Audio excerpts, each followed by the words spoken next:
Hello guys, I Sherin David and today we are going to know about another interesting chapter, the Turkish invasion and the establishment of the Delhi Sultanate.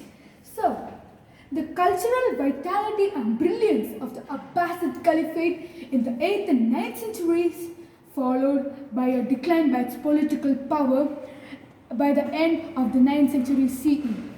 The great Abbasid Caliphate disintegrated into a number of small kingdoms, which became an easy target for the Turkish rulers, and they seized it. So, let's move towards the Turkish invasion. So, the first Turkish ruler to invade India was Mahmud of Ghazni. Sultan Mahmud of Ghazni was a very ambitious ruler. He invaded India 17 times in the course of 25 years. He was a brilliant ruler, but his mind was not to rule India, but to use India's wealth to transform his capital, Ghazni, into a magnificent city. He was a very courageous ruler, and he fought very bravely to get wealth. So, his important raids are one of the greatest war against Jaipal. Mahmud first defeated Jaipal, the Hindu ruler of Punjab. His territory extended from Punjab to modern Afghanistan. Jaipal, unable to bear the humiliation of his defeat, burned himself to death in the battleground. So, second war was the war against Anandpal. Anandpal was Jaipal's son and successor. He formed a very great alliance with the people of his kingdom, and he collected everything that he could from his people. Wealth, money, gold, everything. And he made a huge army and kept it mobilized and took the correct time and attacked Muhammad's army. But due to the strong army of Mahmud of Ghazni, Anandpal was defeated. The people became very sad on Anandpal's defeat. Because of this opened inroads for many other invasions towards India. Later, most of Mahmud's attacks were directed on the temple towns of North India, because in the temples there were much gold than in any other place. Temples were like banks for the people, and the sages collected lots of money from the people for blessings and other great festivals. So Mahmud of Ghazni first preferred always temples, and as temples had great wealth. Mahmud attacked Nagarkot, Kangra, Taneshwar, Mathura and Kanauj, and these temples were very much plundered. Hundreds of temples were plundered and destroyed, and many of the temple sages ran away. The attack on the Somnath temple was the most ambitious attack of Mahmud of Ghazni. Somnath temple was attacked more than 17 times by people, and Somnath temple was rebuilt more than 5 times. Mahmud destroyed the Somnath temple, which was one of the most richest temple of the Hindus. After three days of fighting for the Somnath temple, around 30,000 soldiers lay dead in front of the Somnath temple. Oh my God! Mahmud was a gifted soldier. He was far-sighted, but one problem in this was he did not want to rule India. He wanted to use India's beautiful wealth, the wealth collected by the wealth due to the hard work and treasury of the farmers. Wealth collected due to the treasury and hard work of the farmers, Mahmud plundered it. Sultan Mahmud drained away India's vast treasures and used it to transform Ghazni into a magnificent capital city. Then, what was the condition of Ghazni? Ghazni was more beautiful than ever thought. Ghazni Ghazni was filled with full of rubies, diamond, gold, and other diamonds. The people sold diamonds openly in the markets. The court of Mahmud glittered with diamonds, pearls. Mahmud plundered India's riches. But one more thing is Mahmud was a great patron of learning. Mahmud patronized the most famous historians of that time. Some of them are the Persian poet Firdausi and the great Persian historian and mathematician Al-Biruni were patronized by Mahmud of Ghazni. Mahmud's rage exposed the weaknesses of other countries. And by the 12th century CE, there were 5 major Rajput kingdoms in North India. They are Ajmer, they are Rathors of Kannauj, Chauhans of Delhi, Ajmer, etc. So, like this, the rule of Mahmud of Ghazni in India came to an end. India disintegrated into a number of kingdoms, and it was a good time for the Turks to attack India and plunder it. So, with a great ambition, a new kingdom arose in the northwest Afghanistan named Ghor. The ruler was Ghori. Mahmud of Ghori was the ruler. Mahmud of Ghori wanted to rule India. So he decided to conquer India and enrich his kingdom with India. He first bought the frontier areas of Multan, Sindh and Punjab under his control. Mahmud Ghori has fought many battles and wars. Some important of them are the First Battle of Tehran. In 1191 CE, Mahmud Ghori attacked the territory of Prithviraj Chauhan. This time, Prithviraj Chauhan defeated Mahmud Ghori and left him away. Prithviraj Chauhan was one of the greatest Rajput kings ever. He defeated Mahmud Ghori in the First Battle of Tehran. But the main mistake that Prithviraj Chauhan did in the First Battle of Tehran was he did not kill Muhammad of Ghori. He left him away and said him to run away as fast as he can. Because of this, after a year later, Mahmud Ghori wanted to take the revenge of the humiliation of his defeat.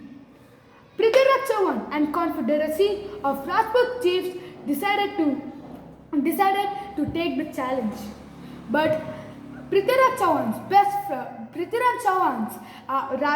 one of the main Rajput chief of Prithviraj Chauhan did not accept to fight against Muhammad Ghori in the Second Battle of Tehran.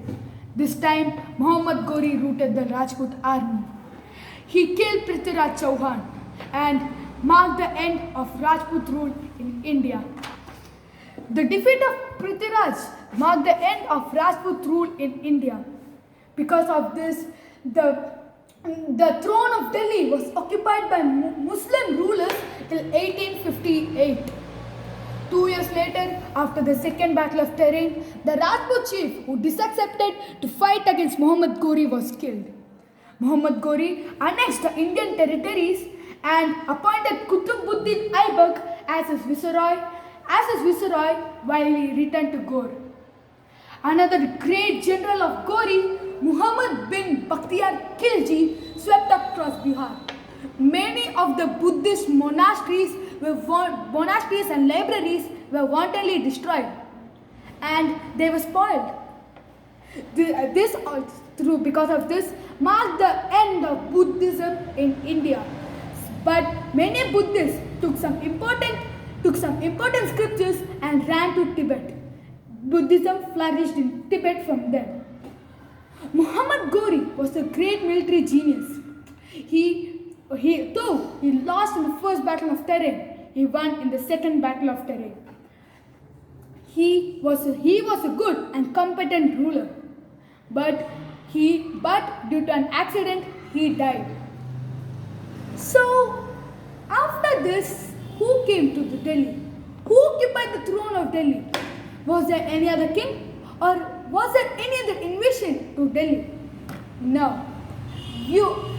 I said you that Muhammad Ghori had appointed Qutbuddin Aibak as his viceroy in Delhi when he was returning to Gaur. Now,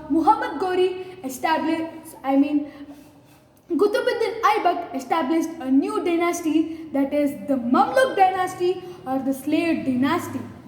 So as I said before, Muhammad Ghori died in 1206 CE.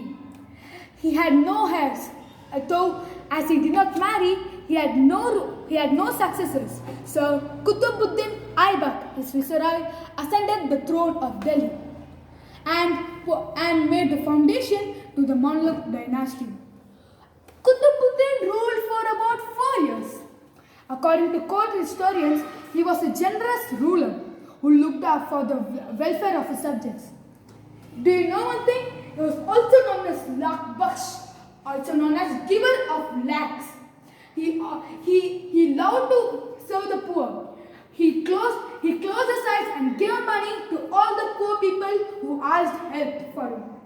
However, he broke certain ancient temples like Muhammad Ghori for wealth and paying the salaries for his soldiers. So many temples were also destroyed by him. Qutbuddin built 2 mosques in Delhi, one at Ajmer and one at Delhi. So the Qutub Minar, the greatest monument in India, was started building by Qutbuddin Aibak, but he could not complete it before his death. So his son-in-law Iltutmish completed the Qutub Minar. Some historians believe that it was a minaret for muezzin, which was a prayer for the Muslims. So Qutbuddin died. After Qutbuddin died,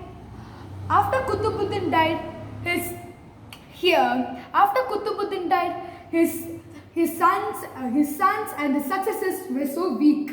So Qutbuddin decided to make. So the people decided to make Iltutmish, his son-in-law, as the ruler.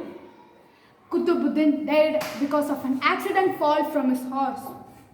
So Iltutmish was a very good, capable ruler.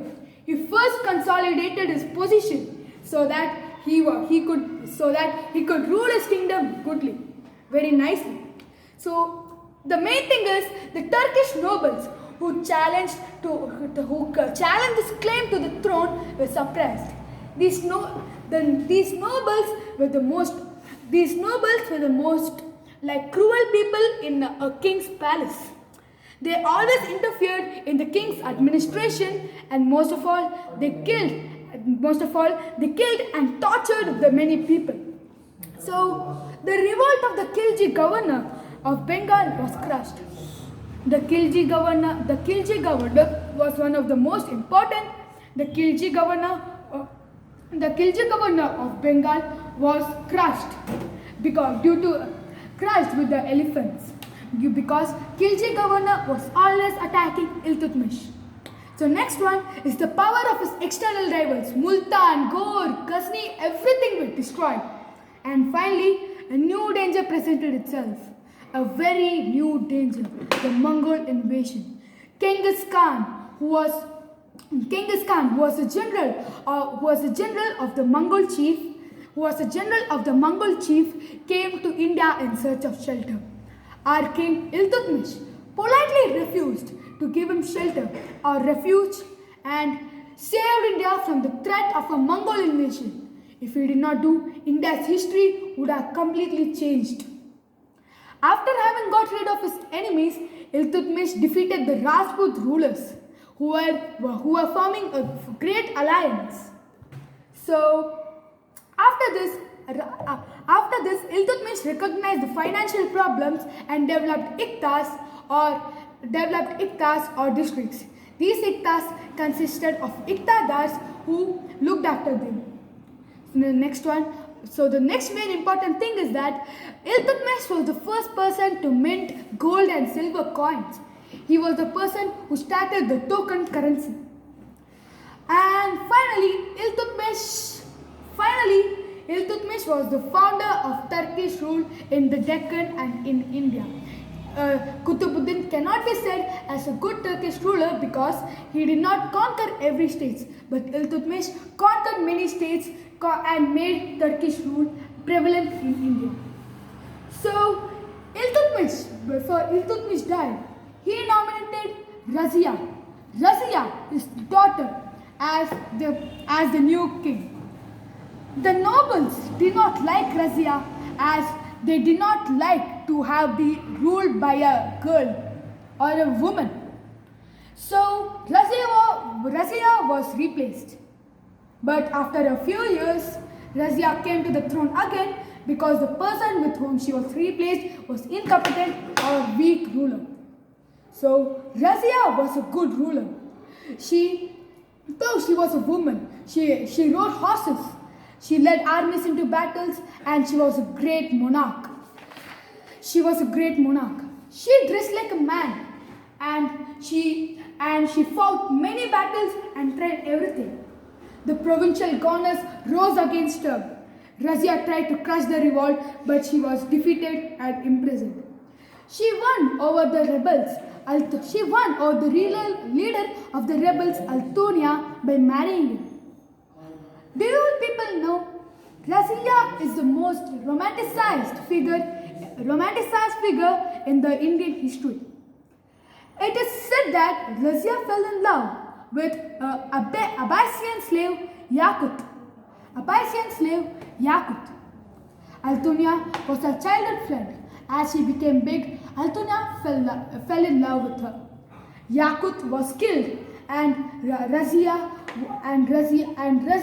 was imprisoned because she did not want to marry Altonia. Razia was ordered to be killed. To save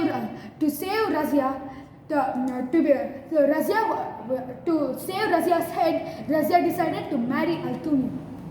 They both were killed in a war. They both were killed in a war. So they had no descendants, no successors, and again the whole thing came to a huge turmoil. After 6 years of this turmoil and fighting, they appointed Nasiruddin Mahmud, who was the youngest son of Iltutmish, to be the king. So Nasiruddin was not a capable ruler. So Nasiruddin said Ghiyasuddin Balban to rule instead of him. Nasiruddin Mahmud died early and Ghiyasuddin ascended the throne. Ghiyasuddin Balban. Nasiruddin died in 1266 CE. So Ghiyasuddin Balban, his general, ascended the throne. Ghiyasuddin Balban was a good and competent ruler. He was very strict in his ways and he said that the king was the head of the administrative system. The king was God's representative on earth. The nobles had to touch the ground, had to touch their head to the ground, had to show respect to the king. No one had to laugh or crack a joke in Ghiyasuddin Balban's court. Ghiyasuddin Balban never smiled at anyone. He did not even marry. So strict, right? So next when we go, let's see about Ghiyasuddin Balban's administration. He made the monarchy absolute, strong and powerful. He reorganized the army and strengthened the army. So the kingdom was free from outside. So the kingdom was free from outside enemies and there was no harm from other countries. So the peace and stable conditions was awesome in Ghiyasuddin Balban's rule. Balban mercilessly suppressed the ambitious Turkish nobles.